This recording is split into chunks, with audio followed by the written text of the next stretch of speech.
하나님이 주신 오늘 하루도 오직 여호와의 율법을 즐거워하며 묵상하시는 하루가 되시기를 축복합니다.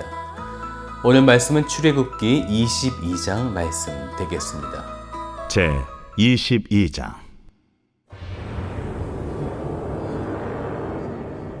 사람이 소나 양을 도둑질하여 잡거나 팔면 그는 소 한 마리에 소 5마리로 갚고 양 한 마리에 양 4마리로 갚을지니라. 도둑이 뚫고 들어오는 것을 보고 그를 쳐 죽이면 피 흘린 죄가 없으나 해돋은 후에는 피 흘린 죄가 있으리라.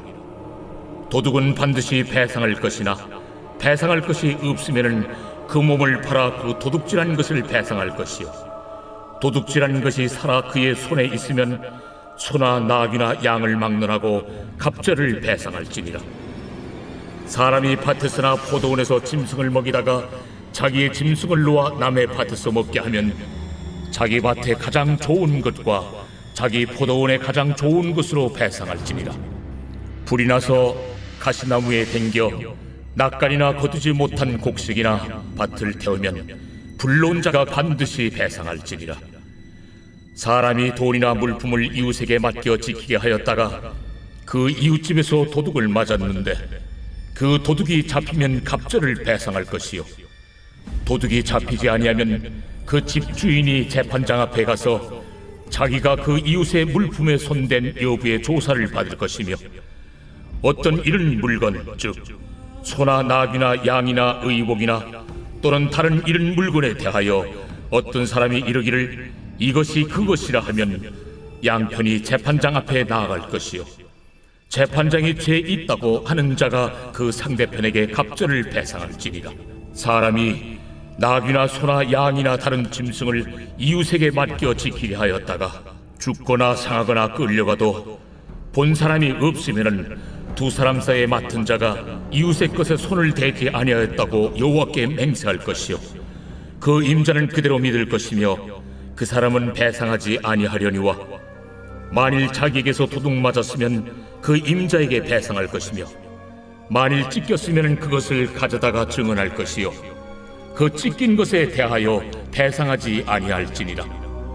만일 이웃에게 빌려온 것이 그 임자가 함께 있지 아니할 때에 상하거나 죽으면 반드시 배상하려니와 그 임자가 그것과 함께 있었으면 배상하지 아니할지니라.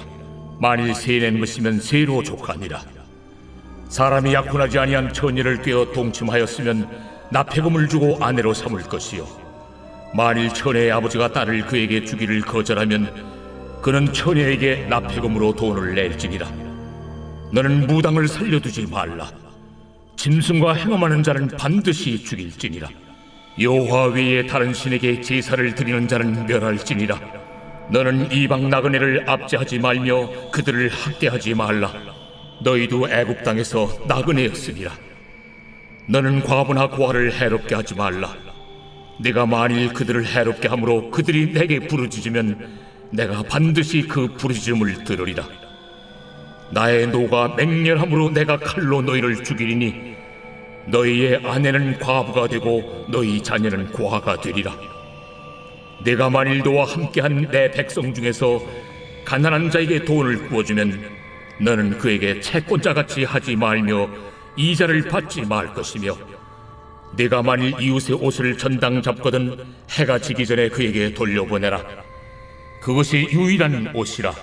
그것이 그의 알몸을 가릴 옷인즉 그가 무엇을 입고 자겠느냐. 그가 내게 부르짖으면 내가 들으리니 나는 자비로운 자임이니라. 너는 재판장을 모독하지 말며 백성의 지도자를 저주하지 말지니라. 너는 내가 추수한 것과 내가 짜낸 즙을 바치기를 더디하지 말지며 내 처음 난 아들들을 내게 줄지며 내 소와 양도 그와 같이 하되 이랫동안 어미와 함께 있게 하다가 여드레 만에 내게 줄지니라. 너희는 내게 거룩한 사람이 될지니 들에서 짐승에게 찢긴 동물의 고기를 먹지 말고 그것을 개에게 던질지니라. 22장은 십계명의 말씀에 대한 세뷰 규칙에 대한 말씀을 하고 있죠. 어제 우리가 함께 보았던 말씀처럼 이러한 계명, 율례들이 누구에게 향해 있는가가 중요한데 그것은 예수 그리스도였습니다.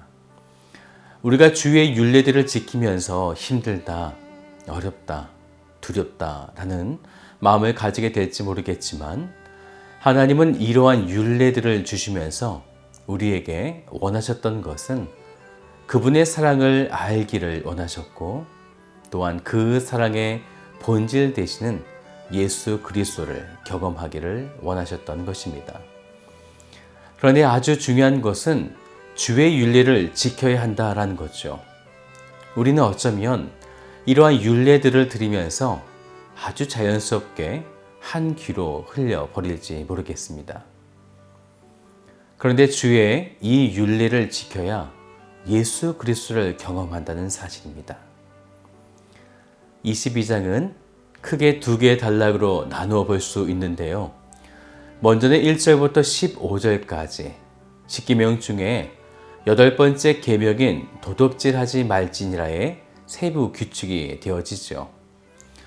도둑질하여 남에게 손해를 끼쳤다면 어떻게 해야 할 것인가? 답은 단순합니다. 배상하라는 거죠. 그래서 15절까지 이 배상이 무려 14번이나 반복해서 나오고 있습니다. 십계명은 크게 두 부분으로 나누어지죠. 첫 번째 계명부터 네 번째 계명까지는 하나님을 사랑하는 계명, 다섯 번째 계명부터 10번째 계명은 이웃을 사랑하는 계명. 그런데 이 계명은 떨어져 있는 것이 아니라 불가분의 관계로 그 중에 하나라도 어기면 모두 범한 것이 됩니다. 야고보서 2장 10절에 그 말씀이 나와 있는데요. 누구든지 온 율법을 지키다가 그 하나를 범하면 모두 범한 자가 되나니. 그래서 도둑질한 죄와 이웃의 거짓 증거하는 죄는 사람에게만 배상하면 끝나는 것인가? 그렇지 않다라는 것입니다. 반대로 하나님께만 회개하면 되는가? 그 역시도 그렇지 않다라는 것입니다. 피해자에게 배상을 하고 사죄를 하고 하나님께도 회개를 동시에 같이 해야 한다라는 것입니다. 하지만 이 시대에 살아가고 있는 많은 그리스도인은 이 십계명을 잘 연결시키지 못하죠. 그래서 누군가에게 물질, 언어, 행동 등으로 피해를 주었을 때 그저 하나님께 회개만 하면 되지 굳이 사과하거나 배상을 잘 하지 않는다라는 것입니다. 진정한 용서와 해결은 이웃과 하나님에게 동시에 일어나야 한다는 것입니다. 혹시 여러분이 하나님을 가슴 뜨겁게 사랑하는데 이웃을 사랑하지 못하는 사람이 있습니까? 그것은 하나님을 사랑하는 것이 아닙니다. 여러분이 십계명의 말씀처럼 하나님을 사랑하고 이웃을 사랑하시기를 주님의 이름으로 축복드립니다. 이제 두 번째 단락인 16절부터 31절까지는 윤리에 관한 법을 말씀하시죠. 16절을 보시면 사람이 약혼하지 아니한 처녀를 꾀어 동침하였으면 납폐금을 주어 아내로 삼을 것이요.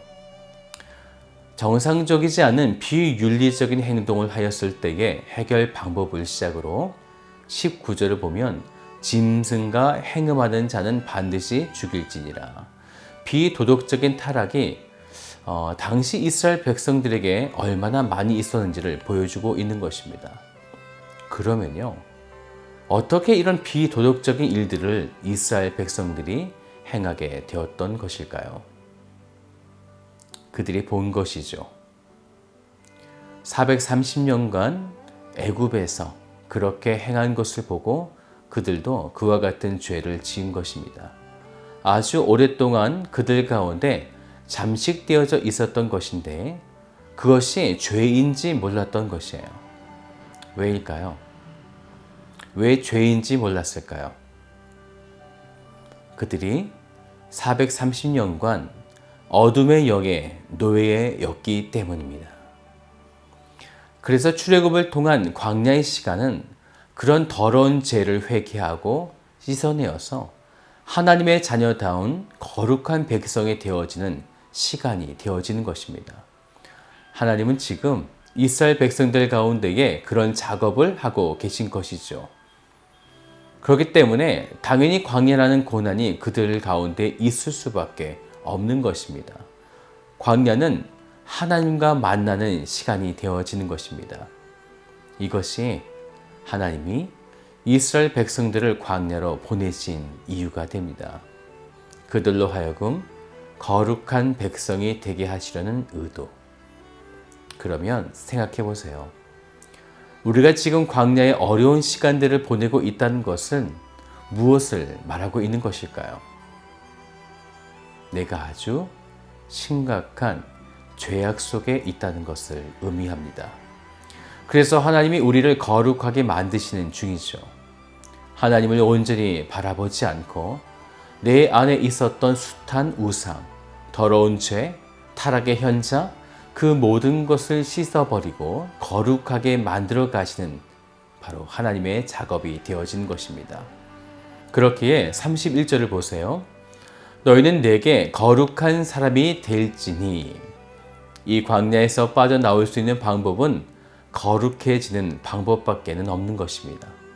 하나님의 사람이 되는 것, 하나님 편이 되어서 더러운 죄를 과감하게 밀어낼 수 있는 능력을 보유한 하나님의 백성이 되어야만 이 광야에서 나올 수 있는 것입니다. 그래서 하나님은 이스라엘 백성들에게 거룩해지기를, 그래서 십계명을 통해서 하나님의 진정한 백성이 되기를 원하셨던 것입니다. 사랑하는 여러분, 하나님의 진정한 백성이 되십시오. 주의 율례를 무시하지 마시기를 주님의 이름으로 축복드립니다. 다 같이 기도하겠습니다. 참 좋으신 아버지 하나님 감사드립니다. 하나님께서 우리에게 율례, 율법을 허락하여 주시고 우리가 그것을 지켜내므로 하나님의 상을 알게 되어지고 또한 우리가 그것을 지켜내므로 그곳에서 예수 그리스도를 발견하게 되어질 줄로 믿습니다. 사랑하는 주님, 오늘 하나님은 우리를 거룩하게 만드시기 위하여 우리의 인생을 광야의 길로 보내셨는데 아직도 광야에서 나오지 못하고 여전히 광야 속에 있는 인생이 있습니까? 사랑하는 주님, 오늘 우리가 주님 앞에 거룩해질 수 있도록 인도하여 주시고 그 거룩함 속에서 우리는 이 광야를 벗어나게 되어질 줄 믿사오니 당신의 사랑하는 백성들을 오늘 하루 온전히 이끌어 주시옵소서. 이끄실 주님을 찬양하며 참 좋으신 예수 그리스도의 이름으로 기도드립니다. 아멘.